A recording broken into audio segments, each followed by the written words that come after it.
যাই হোক, এখন যাচ্ছি হচ্ছে খিলগাঁও, কিডনি হসপিটাল।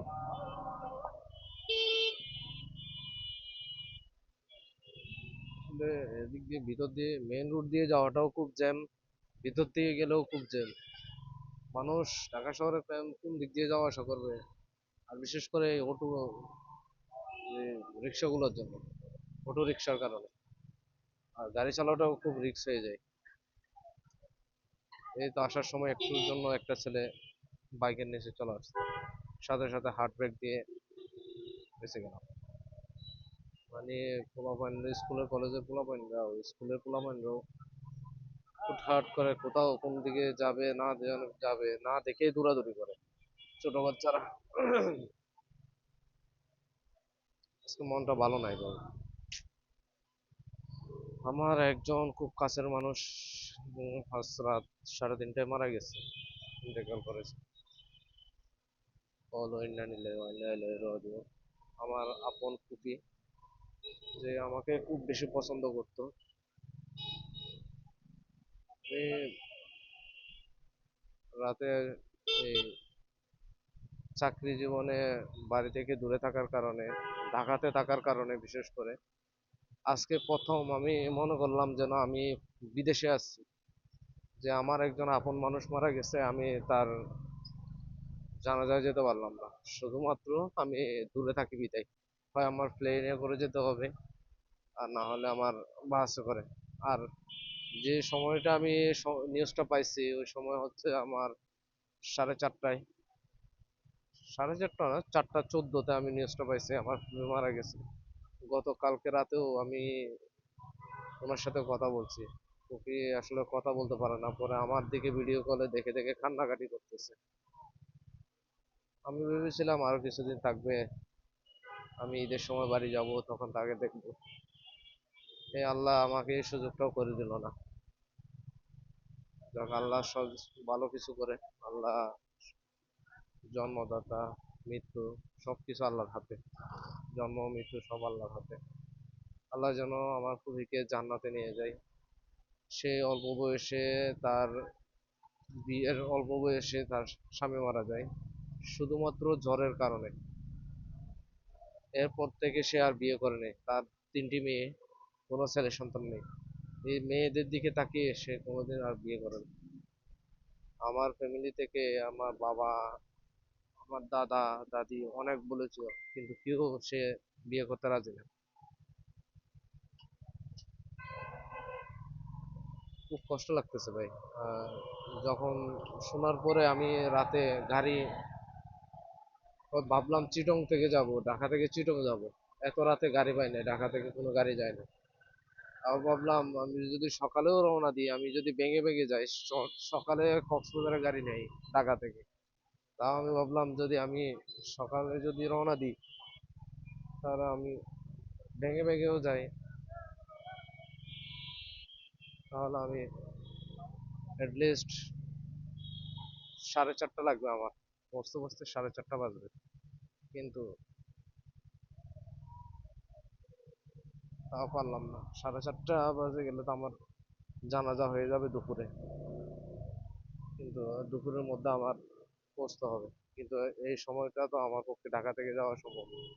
পরে ফ্যামিলির সাথে কথা বললাম, বললাম কিন্তু জানাজা পাবো না। পরে আমার বাবা বললো, তাহলে তুমি এখন আর আসার দরকার নাই, তুমি সময় করে একদিন আসো, ঈদের পরে আসে, ঈদের সময় আসো একবার। এ হচ্ছে ভাই কষ্টের কথা। চাইলেও সবকিছু চাইলেও হয় না।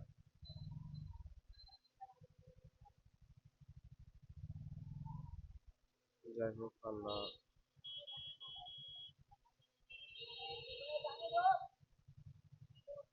পৃথিবীকে জান্নাতে নিয়ে যাক, এটাই একমাত্র চাও। তার 3টি মেয়ে, এখনো একটা মেয়েও বিবাহ দেওয়া হয়নি। সে অনেক চিন্তা ছিল, তার বড় মেয়েটাকে যদি কোনো একটা মেয়েকে যদি সে বিয়ে দিয়ে যেতে পারতো, এটা নিয়ে সে সব অনেক দুশ্চিন্তা ছিল, অনেক দুশ্চিন্তা ছিল। এই শুধু মেয়েদের জন্য। আল্লাহ, কি আর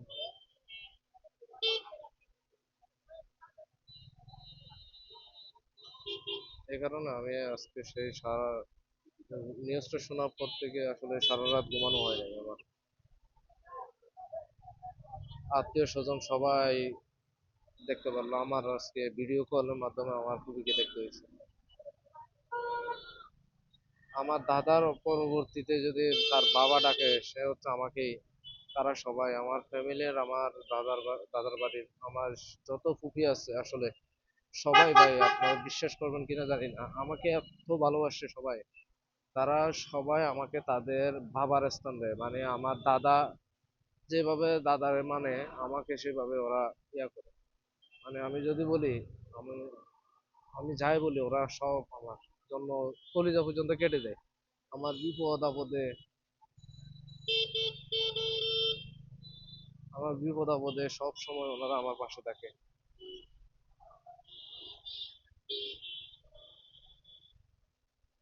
ভাই রক্তের টান একটা জিনিস আছে, রক্তের সম্পর্ক। আমি কোনোদিন কেউ মারা গেলে কান্না করি না। যখন শুনলাম আমার ফুফি মারা গেছে, আমি আর নিজের কন্ট্রোল করতে পারি না। আমি জানি না এটা রক্তের টান কিনা, রক্তের টানের কারণে হয়। আমি অজস্র কান্না করছি ভাই, অজস্র কান্না শোনার পরে। আল্লাহ আমার ফুফিকে তুমি জান্নাতে নিয়ে যাও, জান্নাতে আছে। আর কিছু চাও না আল্লাহ। আর তুমি আল্লাহ এই এতিম মেয়েদের বা মেয়েদেরকে তুমি হেফাজত করো। সবাই আমার খুবই মেয়েদেরকে জন্য দোয়া করবে। এতিম বাচ্চা, তার বাপ হারাইছে, মা হারাইছে, তিনটা মেয়ে ভাই, তিনটা মেয়ে এখন এতিম হয়ে গেছে। এটা বলতে খুব খারাপ লাগে। যাবো দেখি আমি দুই একদিনের মধ্যে ইনশাল্লাহ আবার সুযোগ করে ঈদের ছুটিতে একেবারে বাসায় গিয়ে ঘুরে আসবো। অনেকদিন যাওয়া হয় না আসলে। এক মেয়ে কিভাবে তাকালো রে ভাই।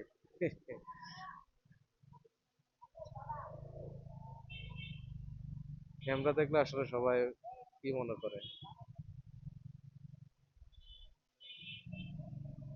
অনেকে অন্য চোখে দেখে, আবার অনেকে ভয় চোখে দেখে।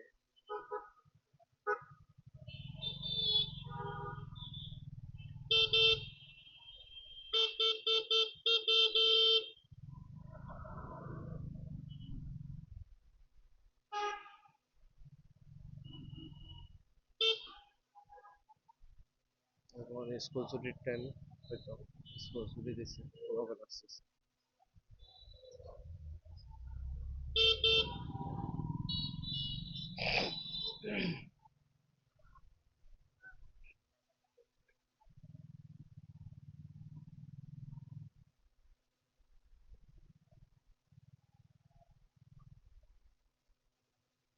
আমার চাকরিটা হচ্ছে দৌড়াদৌড়ি চাকরি ভাই।